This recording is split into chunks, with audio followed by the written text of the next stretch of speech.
മമ്മൂക്കയുടെ അഭിനയം വളരെ നല്ലതായിരുന്നു. ബ്രഹ്മയുഗത്തിന് ശേഷം കൊള്ളാം, വേറൊന്നും പറയില്ല. ഗൂഗിള് കൊള്ളാം. പാപ്പനേഷം ഞാൻ കണ്ടുപിടിച്ച് മെച്ചപ്പെട്ട സിനിമയാണ്.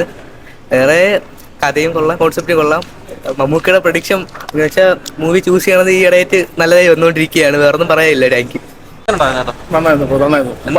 എന്താണ് എടുത്തു പറയാൻ അങ്ങനെ ഒന്നും, എല്ലാവരും നന്നായിട്ട് ചെയ്തിട്ടുണ്ട്. മമ്മൂട്ടിയുടെ ആക്ടിങ് തന്നെയാണ്. മമ്മൂട്ടി പിന്നെ ഗോകുൽ കോംബോ നന്നായിട്ടുണ്ട്.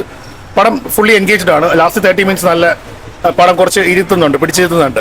നല്ല പടം, നന്നായിട്ട് എടുത്തിട്ടുണ്ട്. കോമഡി എങ്ങനെയുണ്ട്? ഒരു ഇൻവെസ്റ്റിഗേഷൻ പ്ലസ് കോമഡിയാണ്. അങ്ങനെ ഒരു പ്രത്യേക ജോണർ നമുക്ക് പറയാൻ പറ്റില്ല. കോമഡി ആണോ എന്ന് മുന്നിട്ട് നിൽക്കുന്ന വെച്ചാൽ കോമഡി അങ്ങനെ പറയാൻ പറ്റില്ല. പക്ഷെ ഫുള്ളി നമ്മളൊരു ഫ്ലോയിൽ അങ്ങ് പോകുന്നുണ്ട് പടം. ഇൻവെസ്റ്റിഗേഷനിലൂടെ തന്നെ ചെറിയ കോമഡി രീതിയിൽ പോകുന്നുണ്ട്. പക്ഷെ എന്നാൽ സീരിയസ് ആണോന്ന് വെച്ചാൽ ചെറിയ രീതിയിൽ സീരിയസ് ആയിട്ട് പോകുന്നുണ്ട്. നന്നായിട്ട് ചെയ്തിട്ടുണ്ട്. ഗോകുലും ബാക്കിയുള്ള പടങ്ങൾ വെച്ച് നോക്കുമ്പോൾ പുള്ളി കുറച്ചുകൂടി കുറച്ച് കയറി വരുന്നുണ്ട്. മീൻസ് നാച്ചുറാലിറ്റി ആയിട്ട് ഫീൽ ചെയ്യുന്നുണ്ട്. പടമൊക്കെ നല്ല രീതിയിൽ ചെയ്തിട്ടുണ്ട്. നന്നായിട്ടുണ്ട്. മമ്മൂട്ടിയും പുള്ളിയായിട്ടുള്ള കോംബോ നന്നായിട്ടുണ്ട്. ഇവിടെ ഒരു കോംബോ എങ്ങനെ ഉണ്ടായിരുന്നു? ഗോകുലും അവരുടെ കോംബോ കൊള്ളാം, നല്ല രസമുണ്ടായിരുന്നു. അവസാനത്തെ ട്വിസ്റ്റ് ഒക്കെ എങ്ങനെയുണ്ട്? ഞെട്ടിച്ചായിരുന്നു ക്ലൈമാക്സ്. ഓക്കെ, അത് കൊള്ളാം.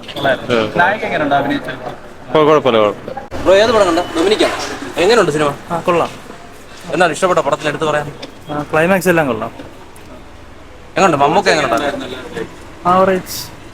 മമ്മൂക്ക ഗോകുലായിട്ടുള്ള ഒരു കോംബോ കൊള്ളായിരുന്നു. എങ്ങനെയുണ്ട്? കോമഡിയും കാര്യങ്ങളൊക്കെ എങ്ങനെയുണ്ട്? കോമഡി ഒരു ത്രില്ലർ പോലെയാ. എങ്ങനെയുണ്ട്? ക്ലൈമാക്സ് ഒക്കെ എങ്ങനെയുണ്ടായിരുന്നു? ക്ലൈമാക്സ് കൊള്ളാം.